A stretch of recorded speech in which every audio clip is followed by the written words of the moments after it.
আমি জানি আপনি আমাকে কোনোদিন ক্ষমা করতে পারবেন না। আমার কারণে আপনাকে এরকম একটা সিচুয়েশন ফেস করতে হচ্ছে। আমি এটাও জানি যে আপনি কোনোদিন আমাকে ওয়াইফ হিসেবে মেনে নিতে পারবেন না। না পারাটাই তো স্বাভাবিক। আপনার জায়গায় অন্য কেউ হলেও তো একই জিনিস হতো।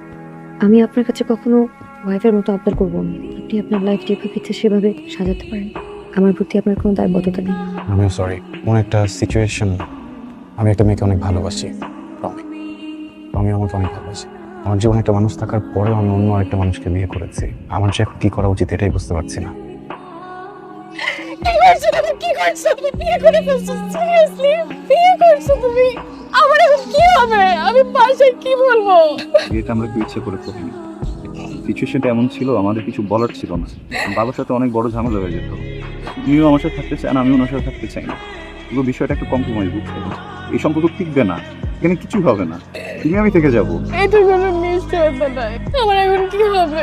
তুমি যদি একটা গার্লফ্রেন্ড নিয়ে আমি তোমাকে দেখতাম, আমি মাফ করে দিতাম, আমি মেনে নিতাম। এটা আমি কিভাবে মানবো? তুমি বিয়ে করছো, তুমি আমার কথা একবার চিন্তা করলে না। বুঝতেছি আমি ভুল করছি। তোমার সাথে যেটা হয়েছে এটা অনেক খারাপ হয়েছে। আমি না জাস্ট একটা জিনিস জানি, আমি তোমাকে অনেক ভালোবাসি, ডে ওয়ান থেকে ভালোবাসি। আমি কখনোই ফেক করি নাই, বুঝছো?